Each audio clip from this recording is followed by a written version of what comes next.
Welcome to the TechArena, featuring authentic discussions between tech's leading innovators and our host, Allyson Klein. Now, let's step into the arena.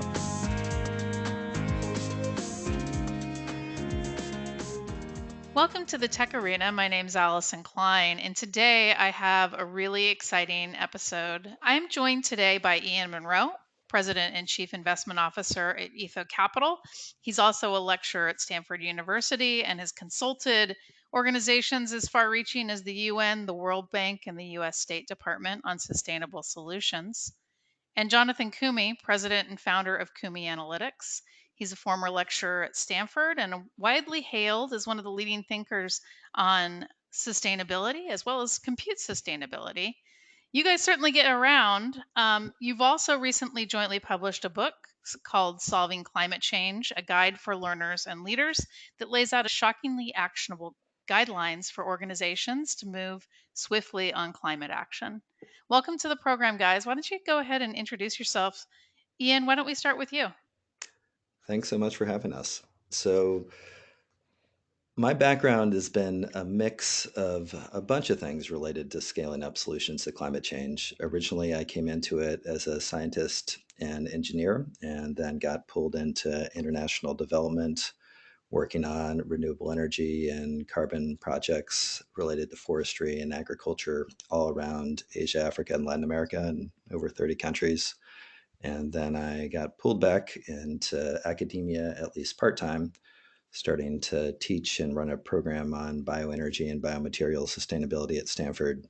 While doing that, I launched a tech company called OroEco to help track personal climate footprints and gamify that in the early days of the app economy. And out of that, it morphed into a joint venture to form a company called Etho Capital, which focuses on doing deeper dive climate analysis and overall ESG analysis to select the publicly traded companies that are the leaders across the global economy and invest in the most climate efficient, sustainable companies in the context of broad-based public equity index investing. So I'm a bit of a weird mix of originally a sustainability science and data geek with a lot of tech and finance and a bit of academia mixed in there too. I started focusing on climate solutions back in the 1980s. And I was a graduate student at the Energy and Resources Group at Berkeley. I was working at Lawrence Berkeley National Lab, where I was a scientist for many years. And I've been interested in ways to solve the problem since then. And my background is, like Ian's, an interdisciplinary one. I've done a bunch of work on science and engineering, but also economics, public policy, been a visiting professor at a few different universities. And so my foot is partly in the research world, but also partly in the world of practice. And I think that's one of the things that unites Ian and I in our efforts is that we cross boundaries that normally are not crossed by individuals. And we try to find solutions that work regardless of which academic box they happen to fit in. Nice. I read your book. It was greatly impactful to me. And you start it with a quote: "It's warming, it's us, we're sure, it's bad, we can fix it." Where did this come from? And in your minds, just how bad is it? Well, first, this catechism, if you will, comes from a book by Kimberly Nicholas, who wrote the foreword to our book as well. And it's a simple way of summarizing the issue that helps people who aren't as versed in the details get it quickly. Uh, and so it is important for people to understand that the science of climate change is based on some of the most well-established principles in physical science. These principles are very well understood, and we know uh, with as much certainty as one can have that continuing to put greenhouse gases into the atmosphere will warm the earth and push global temperatures well outside the comfortable range in which civilization developed and human societies formed. So we are playing with forces that, once unleashed, will be very difficult to manage for human society. So it's really bad. Like it's still not too late to do something about it, but we really need to move quickly. If there's one lesson that we'd like readers to take from our work, it's that we have to move quickly. There's no more waiting around. There's no wait and see. There's no more let's wait for the next report. No, we have to start immediately reducing greenhouse gas emissions to zero as quickly as we can. Now, when I read the book, one of the things that I thought about is your backgrounds working with industry, working with broader institutions on this challenge for such a long time. Jonathan, you and I have known each other for well over a decade and work on sustainability issues within the tech sector. And Ian, your background goes back just as far in terms of engaging. Why do you think the time is right now for this book? And what has changed in the broader landscape, do you think, that has made folks ready to not wait for that next report? I think it's really a question that just circles back around to the urgency of our reality, which is climate change is no longer something to worry about in the future for future generations. It's really here and now, and it's causing, in some cases, irreparable damage already. I actually started working on climate change all the way back in high school when I started seeing the science and seeing it relate to particularly what I was seeing around the small farm where I grew up in Northern California, which already was getting impacted by drought that was far different than we had ever experienced from the stories I was getting from my mother and grandmother. And I literally, as a child, would have nightmares about wildfire engulfing our valley, which really seemed highly unlikely because we had never had big catastrophic wildfires. We had the kind of small fires that often happen around that area of Northern California, but it's a pretty lush coastal mountain range part of Northern California.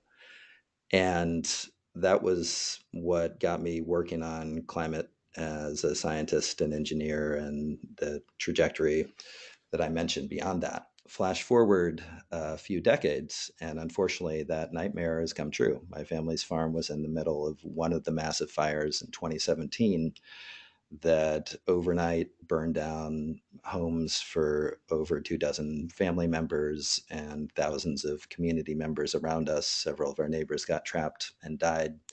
And this Mm. was a fire, again, far different from any fires we'd ever experienced. It was literally moving on hurricane force winds, moving miles and minutes. And I frankly am just very grateful that my family was able to get out with their lives, mainly because my cousin's dog had woken him up in the middle of the night and he saw the fire and started this chain of neighbors warning neighbors. And that fire barely even made the national news because it was one of over a dozen huge fires that were burning in California that night that destroyed thousands of homes and many more lost their lives. And unfortunately, since 2017, when that happened, that's become more the norm than the extreme. We've just seen fires getting bigger and bigger. And it's not just the immediate danger from these fires, but it's also the smoke, as has now been experienced on the East Coast with the Canadian wildfires that are burning. And it's, of course, not just in North America. This is happening even from the Amazon basin up to above the Arctic Circle and Australia.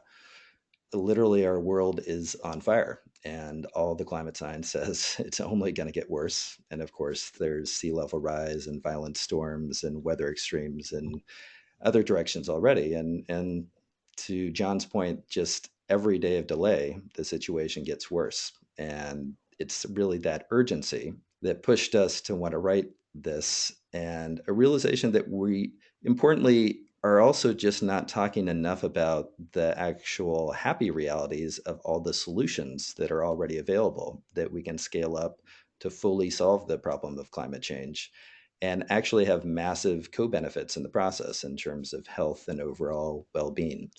So that's what brought John and I together to teach about scaling up climate solutions. And in that teaching process, we were actually a bit shocked to find that there wasn't a good textbook on solving climate change. There were books on the climate science of why climate is changing, and there were books on specific climate solutions like renewable energy, but we couldn't find anything that put everything together in terms of decarbonizing every piece of our economy that we have to, and then the more systemic pieces related to moving money out of problems into solutions, aligning incentives to make sure decarbonization is happening as quickly as possible, and then fixing our communication systems to elevate the truth about not just the realities of climate problems, but also the solutions that are out there, which ones are really solutions and all the co-benefits with those solutions.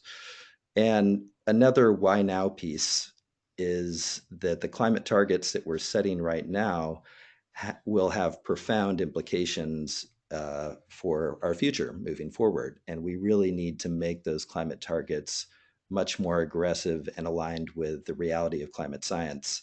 There's been a movement towards setting net zero by 2050 targets, which would have been sufficient if we started acting a couple decades ago based on what the science said then. But now we have a couple more decades of pollution that's built up in the atmosphere that will stay there for over 1,000 years without us actively removing it. And that also means that warming is happening faster and we need to decarbonize even faster. And really, our target should be getting beyond net zero to net climate positive, where we're removing more pollution than we're putting up. And ultimately, our target should be getting back to the healthy, stable climate that humans and every other species evolved with. It shouldn't be a 1.5 degree warmer world, which is the stretch goal of the Paris Agreement. But a 1.5 degree warmer world is already a much worse world than the one that we're in, which already, I would argue, has far too great climate damage extremes going on. So I'll pause there, but the why now is really the fierce urgency of now and the experiences of the extreme damages that are already being suffered, and the fact that we're setting targets right now that are still grossly insufficient to fully solve the problem. You in the book go into science of climate change in some depth, and you talk about the complexities of different forces that are creating this state of affairs. Yet the focus, as you laid out, is still getting net carbon negative. Where do you see, as you've looked at across industries, across the way society functions, the biggest opportunities for us to reach that first carbon neutrality and net zero, and then beyond it, bring balance back to the planet? The biggest opportunities, as Ian kind of suggested in his comments, relate to doing things that are smart to do for many reasons. So, something like 8 to 9 million people every year die from pollution from fossil fuels. So, putting aside the climate damages, we're seeing huge health damages from the use of fossil fuels. That's just the air pollution side of it. That's not water pollution. That's not other kinds of pollution that come from fossil fuels. So anything that has these co-benefits, anything that is smart to do for many reasons, are things we should be doing anyway. And the sooner we do them, the sooner we will capture those benefits. A climate stabilized world will be a better world. That's one of our headline findings from this research. It will be a better world. It's not a world that will be poorer or sicker or anything else. It'll be a healthier world. It'll be a safer world. And so the high level point is focus on the activities that have these co-benefits. Hmm. We talk about some of the technical solutions at a high level in the book, and we talk about electrifying currently fossil fueled end uses as a major step in solving the problem. And it turns out electrification has a lot of those co-benefits. So if you have an electric car, you no longer have any local air pollution. If you have an induction cooktop, you no longer poison your family with natural gas and related pollutants inside your house. So that set of benefits turns out to be really powerful. Another aspect of electrification that's important is that it allows you to eliminate massive inefficiency in combustion of fuels. It turns out for when you burn fuels, there are limits to how much energy you can get out of the fuel. Uh, Ultimately, you can't get more than 100% of the energy in the fuel, but actually you will get less. And for most combustion processes, you're losing half to two-thirds of that energy as heat. So when you run your automobile, there's heat that comes off of it that's just waste. It's not driving the car. When you generate electricity from a fossil fuel power plant, two-thirds of the energy that goes into the plant comes out as waste heat. It doesn't do anything. And so by changing to non-combustion resources for power plants, that means shifting to renewables like solar and wind, uh, or at the end use level, switching to electric vehicles or anything else, heat pumps instead of furnaces.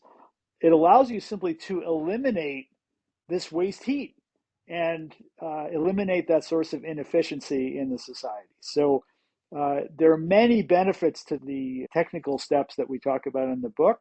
And to the extent that we can, we should be focusing first and foremost on the things that result in everyone's life becoming a lot better from eliminating combustion. You're laying out technologies that are broadly available and have, broad proliferation to some extent. Maybe it's because I work in the tech sector, but I think that there's always this notion in broader conversations that somehow technology innovation is going to solve this for us. And there's going to be some magical scientific discovery that will set the world straight. But what you're laying out is there are pragmatic technologies today that we just need to adopt more broadly to make real change. And I know that you're working with a lot of companies from across many industries. Where do you think the industrial opportunity is to help accelerate some of these broad deployments that we need? And where do you see new innovation still needed to help contribute? So the good news is we really do already have almost all the technology we need to fully decarbonize our global economy. And then getting beyond net zero to net climate positive, there still are some innovations that should happen, but they really can be accelerated with the right policy incentives put in place. So, with my day job at Etho Capital, we look at a really complete climate footprint for about 10,000 of the most commonly traded public companies around the world. And that complete climate footprint in climate geek speak includes not just scope one and scope two emissions, direct emissions for a company, and scope two, its electricity use, but also scope three emissions, which are all the embodied climate pollution associated with the company's supply chain, and then also the downstream climate impacts once a company's products and services go out into the world. And in looking at these thousands of companies around the world, we find climate leaders everywhere. We find companies everywhere that are substantially decarbonized relative to their peers and over time getting even more so. And also, really excitingly, we're seeing that in general, on average at least, companies that are climate leaders relative to their peers, particularly when you include this more complete picture that includes a company's supply chain and downstream climate impacts, those companies, on average, financially tend to perform better than their peers. So the Etho Capital indexes and associated funds like the Etho ETF that we've helped create, in general, we've just seen financial outperformance relative to broad-based benchmarks that are comparable. And of course, I need to keep financial regulators happy by saying past performance can't guarantee future results. But if you really believe in broad-based decarbonization of the economy as a necessity, which is what certainly all the science says and what all the policy targets say now, it certainly seems like already we're seeing financial performance advantages related to decarbonization, not just for in the obvious areas like renewable energy, which is already solar and wind are the cheapest ways to produce energy almost everywhere in the world already. But we're also seeing it in terms of healthcare companies and technology companies that are decarbonizing. They're just financial performance advantages, some related to efficiency, as John was talking about, some related to the fact that renewables are cheaper. And a lot of it just related to overall operational efficiency, material use switching, and just doing more with less relative to your peers. So in the book, we talk about 8 pillars of climate action that have to happen really quickly. There are several that are technological pillars: electrifying everything, as John mentioned, decarbonizing electricity, minimizing our non fossil greenhouse gases like methane related to land use and industrial agriculture and livestock in particular, being as efficient and optimizing systems as much as possible. Those are all things that are already substantially improving with lots of technological advances. The last technological pillar that needs more innovation, but actually the tech sector has really been pushing it forward, is the carbon removal piece. It's taking up the CO2 that otherwise would stay in the atmosphere for over 1,000 years and taking it out of the atmosphere and locking it up in a permanent form underground or mineralized in rock, or maybe even in products that can be used and replace products that otherwise would use fossil carbon. So there's uh, something that's funded by a number of tech companies called the Frontier Fund, which is paying for carbon removal by a number of really exciting carbon removal tech startups like Charm Industrial, which was actually founded by a co-founder of the tech company Segment before he decided to switch over fully to climate.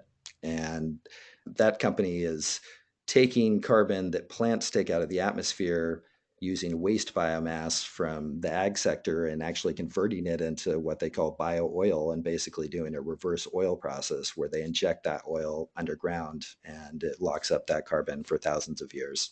Wow. There are also technology companies that are doing enhanced weathering, basically accelerating the natural process of carbon uptake through mineralization and rocks, and at the same time restoring coastlines. There's a company called Vesta that's doing that, that actually started as a nonprofit. And so there are large tech companies like Stripe, Shopify, Alphabet, Autodesk, a number of others that are really supporting this nascent carbon removal industry and demonstrating a willingness to pay for carbon removal services that are frankly more expensive than the carbon offset market that's been around for a couple decades now. But as many are now becoming aware, unfortunately, the carbon offset market is not really benefiting climate in most cases. And there's some studies coming out saying that carbon offsets, at least the cheap ones out there, are somewhere around 90-95% fraudulent. And so companies are realizing that they can't just go out and buy some carbon offsets to make up for their pollution. They actually have to support an industry that permanently is removing the carbon that's been put up into the atmosphere. And so there's a whole lot of technology development that's constantly going on. But long story short, we already have the technologies we need to decarbonize most of the economy. We can certainly make them better, more efficient, cheaper, but it's really about scaling what we have as quickly as we can. And the carbon removal piece is the one piece that we probably need additional funding, certainly, and incentives to really scale up. Now, we've talked a lot about corporate actions, but something that I think about is the average consumer who's still prioritizing their investments based on what's cheapest in market or other factors other than climate change. What do you think it's going to take in your minds to engage them? And you shared your story about your family farm and your family's horrific experience with wildfires. My family in California has been affected by the wildfires as well. Do you think it's going to take everyone being personally touched by climate change to get folks to get out of their apathy and into action? I think that is unfortunately already happening. There's a massive survey that the Yale Project on Climate Communications and Facebook did around the world with over 70,000 respondents from the most climate polluting countries around the world. And over 90% of people in almost every country realize now that climate change is happening and that it's bad. What we're missing is an understanding of it's going back to it's real, it's us, it's bad, we can fix it. Those pieces still, most folks don't understand, even just the link between fossil fuel burning and climate change. That is something that we're not talking about nearly as much as we should be. And of course, there are financial reasons that a lot of misinformation has been accelerated and put out there to muddy that understanding. Um, but technology has a huge role to play in elevating truth, which is one of our systemic pillars that we talk about in the book. Certainly, AI can be a source of misinformation, or it can be used to generate and direct people towards the climate messages that are based on sound climate science and really resonate with them. And that's something that we really should be doing as quickly as we can, because we're not, the more we can elevate truth for just the general public and certainly for companies and for investors, and the more we enhance the transparency of what are the real climate impacts of different company decisions, different investment decisions, just different personal household decisions, and how do those impacts relate to co-benefits like improved air quality and overall health. That does just make it really obvious that a decarbonized world, as John was saying, is just overall a better world. It's a healthier world. It's a world with more prosperity for almost everyone, aside from maybe a few top executives at fossil fuel companies. So, one of the issues with framing the problem as a consumer choice problem is that it puts the onus on people who don't necessarily have the knowledge or expertise to make decisions that are climate friendly. And the most important thing to me is creating a system or changes in the current system that will always make the zero emissions option the cheaper option for consumers. But that's not a consumer issue. That's about changing the systems. And that's about changing laws. That's about leadership. That's about elevating truth, as Ian mentioned. Uh, and so while it's great that people make sensible, climate aware decisions, that's only part of the challenge. And to me, the more important thing is getting the system changes that will make the climate sensible choice the cheapest choice for Mm-hmm. consumers. Changing the game, because the fossil fuel companies have had 150 years to rig the game. And that's part of the lesson of the book, is that we need to figure out how to unrig the system and make the system focus on zero emissions tech and make the zero emissions tech the cheapest. Fortunately, as you deploy more tech, and the people in the IT world know this well, as you deploy more tech, it gets cheaper. And that's a virtuous cycle that we can capture as we deploy more of this zero emissions technology. Things will get cheaper. And that will make it even easier to bring these technologies to wider availability. So let's not just talk about this as a consumer choice question. Let's talk about it as a system change question to help consumers make the best choice in the easiest and cheapest way that they possibly can. Now, I'm glad that you guys brought up AI. I'm glad that you brought up efficiency through scalable compute. This is obviously the tech arena and is focused on the tech sector.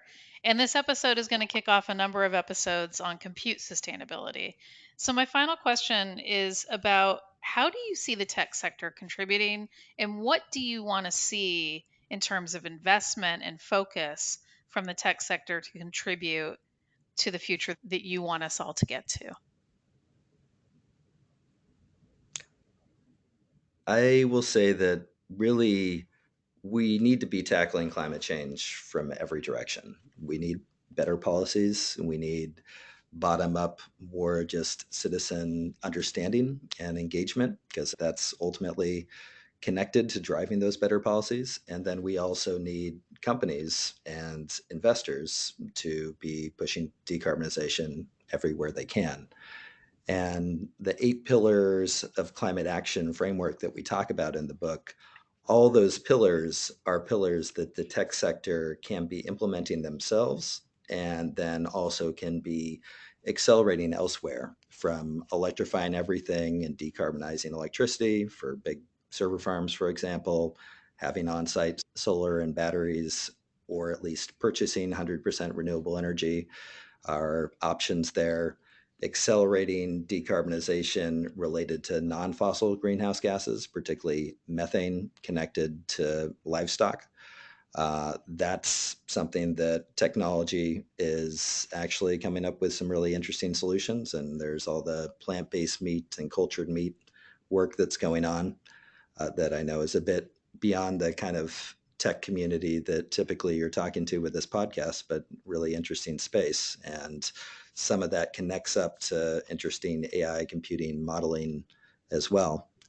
And efficiency and optimization, obviously, always important and always improves the ability to decarbonize, in that, the more we do with less, the less we have to worry about the impacts. But we can't get to a net zero world and beyond to a net climate positive world through efficiency and optimization alone, which often is where the conversation starts, but it's really just one piece of this overall puzzle.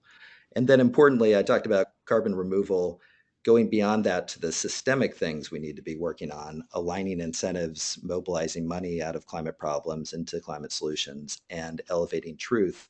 Those are all places where technology can play really key roles in making invisible climate impacts and co-benefits beyond climate, like reduced localized air pollution impacts, just visible in decision making for companies, for consumers, for investors, and importantly, elevating truth about just the benefits of this transition. The fact that already many climate solutions, at least if you look at full cost of ownership, are just cheaper than the alternative polluting status quo. So electric vehicles already are becoming cheaper in many markets. Certainly, if you look at full cost of ownership, and as mentioned, solar and wind already are the cheapest forms of energy in many markets. And now, when you combine that with improving batteries, which are getting cheaper and cheaper every year too, that can be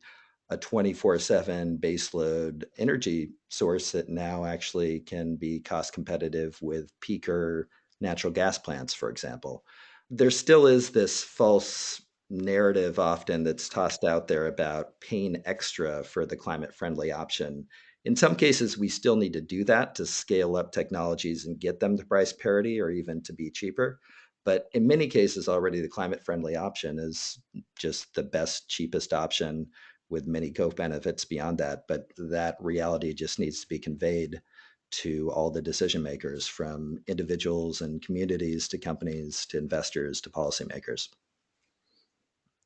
Most people don't realize that information technology uses only a tiny fraction of our electricity.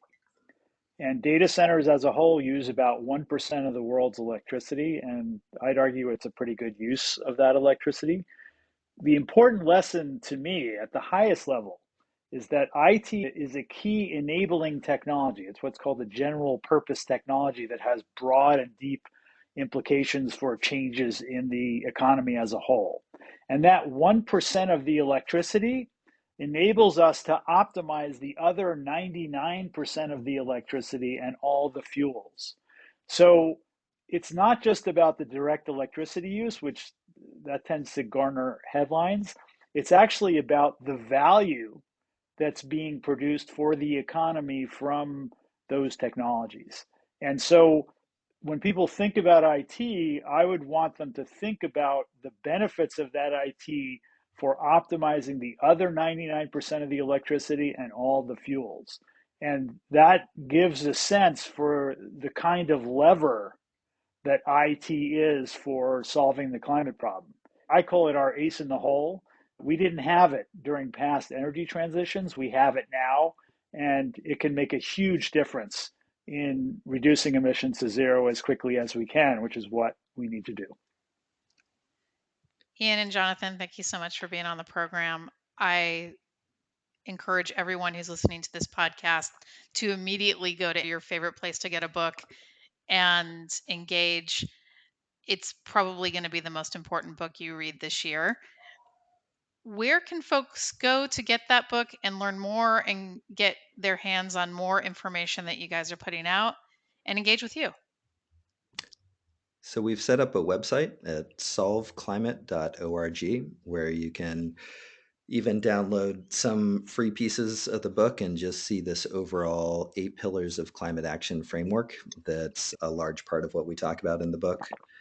And we're planning to make the solveclimate.org community a larger community beyond just talking about the book and actually putting up action checklists for companies, for individuals, for policymakers, for investors about how they can fully transition beyond net zero to net climate positive.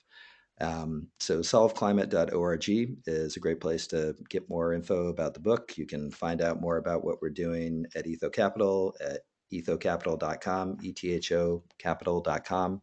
And you're always welcome to reach out to me on LinkedIn. I'm always happy to geek out about climate solution stuff, as that's how I spend all my time.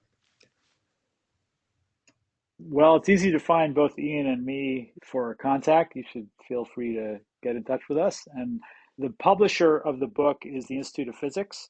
That's a textbook publisher. On their website, you can buy a low-cost paperback version that's, I think, on the order of $30. The textbook itself is in color and it's much more expensive, but by going to the Institute of Physics website, and there's a link on the solveclimate.org site to help you do that, you can get that cheaper paperback, which will give you the gist of what we're talking about. Well, thanks so much for being on the program today. It's been a real honor and pleasure, and I can't wait to hear more as the book has impact out in the broader community. Thanks so much for being on today. Thanks so much for having us. Thank you. Thanks. That was fun. Thanks for joining the Tech Arena. Subscribe and engage at our website, thetecharena.net. All content is copyright by the Tech Arena.